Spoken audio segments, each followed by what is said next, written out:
Freezers are supposed to save you time and money, but most people are quietly ruining their food in them. So today I'm gonna show you what you should freeze, what you absolutely shouldn't, how to properly reheat, and more importantly, why things fail. So you can stop guessing and start using your freezer like a pantry instead of a vault. Here's the thing, if you understand just one concept, you're gonna be able to look at pretty much any food and go, yeah, that'll freeze well, or now that's gonna be total garbage. Here it is. Freezing doesn't ruin food. Ice crystals do. When food freezes, water expands, it forms sharp crystals, and those crystals break cell walls. That's it. That's the whole concept, and I am not even remotely good at science stuff. So when you thaw things, this is what happens. The structure changes. Water leaks out of it. And the texture gets weird, mushy, or dry. So the question really becomes, how much structure does your food rely on? Here's a shortcut rule to remember. If texture matters, freezing is risky. If it's already soft, blended, or cooked down, freezing generally should work great. Here's some quick examples for you. Lettuce or other greens will be a disaster. Soups and stews, amazing. Raw potatoes, weird. Mashed potatoes, amazing. Let's go through our don'ts. Generally speaking, anything with a high water ratio, like raw vegetables, are not gonna freeze well. We're talking things like I already mentioned, like your greens, your lettuces, your cucumbers.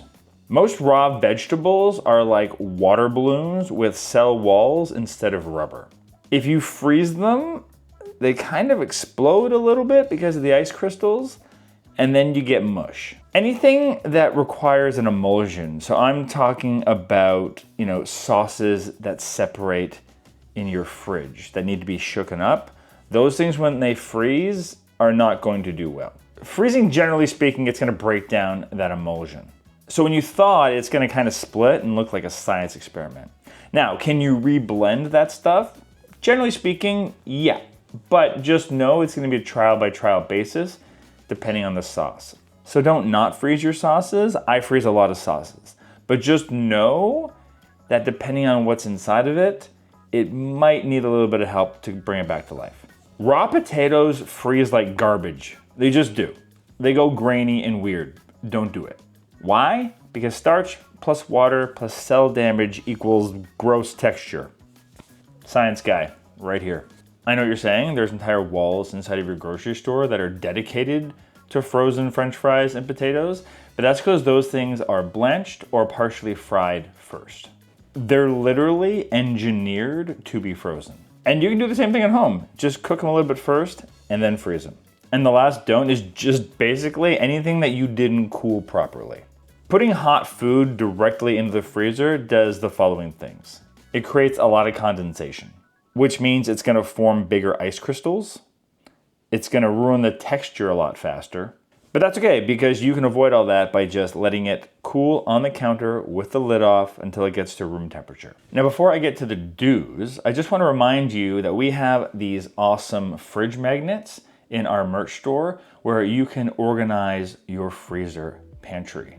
You can use it for your fridge as well, obviously, however you wanna use it. But this is the way I use my freezer as a pantry. I write down what's in it, the increments, how many servings are in there. I literally made pasta last night in about 20 minutes because I was able to pull out some tomato sauce I made and some veggie ground round that I had made. And I just put them together and we had what seemed like a gourmet meal in about 20 minutes. You can pick that up using the QR code that is on the screen. And while you're at our merch store, check out some of the shirts and the other things that are in there. We're gonna be doing a draw soon for anyone that's made a purchase in the last little bit because we're changing out our shirt lineup. If you wanna go one of these shirts, now's the time to get it because they're gonna be discontinued soon when we move on to new designs. All right, now let's get to the do's. You're gonna wanna freeze your food flat and or portion it out before. This is one of the biggest upgrades that you can make, is just simply freezing your food in portions.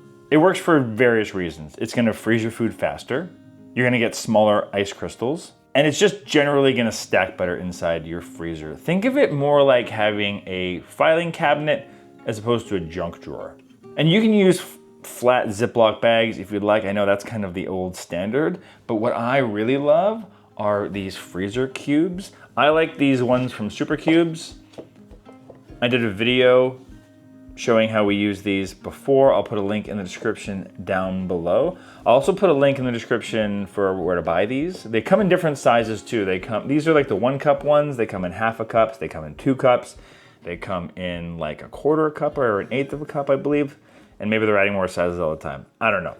I know there's multiple places you can buy these. I think Costco sells them from time to time.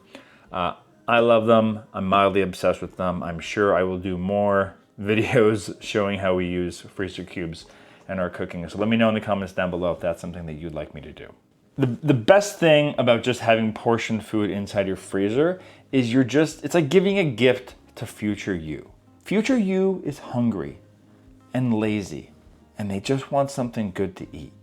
Help them out. This is great for whether you're making single meals for yourself, family meals for everyone else, or you just want to batch cook and have stuff on the go in the freezer pantry as opposed to your regular pantry. Just remember, if you freeze things in giant blocks, you haven't created a meal for the future. You've created a problem for future you. That food does not get eaten. Another thing we want to do is just remove air. Air is what creates freezer burn. So a couple tips for that is just pressing out as much air as you can, using containers that are the right size, obviously, using jars that are the right size. Now, the one thing I will say about jars in particular is you have to be careful because you don't want to fill it up completely because the jar is gonna expand and contract and do weird things. I have broken jars inside the freezer, so you just have to be careful with that. I've been known to take a straw and just kind of like line it up at the edge in a weird way and suck out the air. You don't need fancy equipment. You just gotta MacGyver that stuff a little bit. One really important thing is to label your food that you put in the freezer. Every freezer eventually becomes a graveyard of mystery food if you don't do this. I use grease pencils on these. When I pull them out of these, I have like bags like this. I'll put these in the link in the description down below as well. And you can just wipe them off right away. Because here's the thing, if you just write down soup, that could be anything. And as I already mentioned, our fridge and freezer magnet is like a godsend for keeping that organized. I'm just gonna say, it's not like technically a dry erase magnet. If you dampen your finger or dampen a cloth, they wipe off really well. And if you're looking for just a list of foods that freezes well every single time, here's what I got for you. Soups, stews, curries, most sauces. See my note from earlier. Cooked grains, cooked beans. There's no reason whenever you make these things, you shouldn't just double or triple the amount you're making and freeze a bunch of it. It's like free meals or free parts of meals for the future. All right, so now let's talk about reheating without ruining your food. Most people think that freezing was what ruins your food, and actually it's technically ruined in how you reheat it. You can freeze something perfectly and then destroy it in 2 minutes. Here's a core rule to remember. Reheating is about putting moisture back in and heating evenly. If you don't do those two things, you get dry, rubbery, or weirdly separated food. And I have made these mistakes, so please learn from past Jeremy's mistakes. So the first concept we're gonna talk about is just adding moisture back in. So if you're gonna reheat things like rice or pasta, you're gonna wanna add a little bit of water or vegetable broth just to help add some of that moisture back in when you're reheating it. Otherwise, it's gonna dry out. When it comes to soups or stews, that stuff is gonna get thicker in its cooling process, so you can just add a little bit of vegetable broth or water to help loosen that up a little bit. Remember those ice crystals we talked about earlier? When they melted, they took the moisture with them. That's why things kind of get condensed in the freezer. So all you have to do is add that moisture back in. Concept number 2 is that low and slow reheating beats blasting it. Just remember that like high heat usually means uneven heat. So you're gonna end up with food that is like hot on the outside and still frozen on the inside. And then you keep on nuking it and it's both dry and overcooked. So the tricks I like to do is putting it on low power mode in the microwave. stirring every 30 seconds to a minute, but whenever time allows for it, I prefer to use the stove. Concept 3, and this one's gonna blow your mind, stir your food. Stir, heat again. Otherwise, you're just cooking one part of your food really aggressively. Don't do that. Know your different methods and what they do. So for example, the microwave. So for the microwave, it's fast, but it needs a little bit of help. You have to add some moisture to whatever you're microwaving. You gotta stir as you're going. Don't just cook it all the way through in one go. And I highly recommend covering it up with something. When you're doing it on the stovetop, this is ideal for like soups, sauces, some grains. This is where you're going to want to add some liquid in, depending on what you're cooking, and just add nice, gentle, even heat.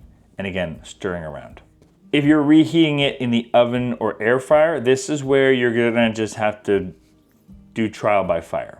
It's good for roasted stuff. So if you've already roasted vegetables or potatoes or stuff like that, but it is gonna dry things out. So depending on what it is, you might need to add some moisture back in. The one thing I like to use sometime is just some boiling water. I find it works really, really well for grains, for beans, for frozen things like peas or corn, if I just wanna bring them up to room temperature. And I know what you're saying, it's not like a low even heat, but because the things are frozen, it's gonna cool that water down rapidly while also adding moisture back in and kind of thawing rapidly. Just don't do it with anything that you've already seasoned because obviously it's gonna dilute your seasonings. Concept number 5 is just that don't reheat everything the same and necessarily together.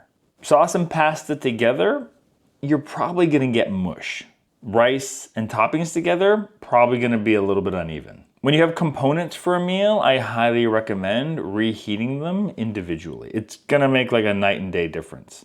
That said, if you're just quick and you don't really care if your texture isn't ideal, throw them all together and call it a meal. Quick food safety thing that I would be remiss not to mention, when you are cooling your food on the counter, don't leave it out for hours or overnight. That is how bad things happen to your food and you could potentially end up getting sick or giving someone else in your family or amongst your people that eat with you food poisoning. When you do reheat something, make sure it's heated all the way through. Go back through all the steps we talked about, stirring, all that kind of stuff. And once you've frozen something and reheated it, you're gonna get real diminishing returns if you freeze and reheat it again. So consider freezing things like a one-time type deal. I hope you enjoyed this video and found it helpful. If you'd like more freezer, cube, or freezing videos where we show you how we make recipes from things in the freezer or recipes that work really well in the freezer, let me know in the comments down below. Before I sign off, I'd like to give a quick hello to some of you who said hello to us in the comments down below.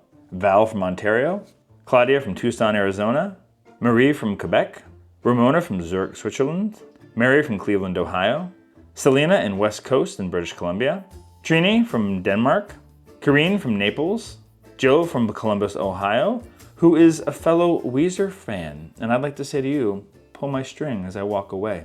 If you know, you know.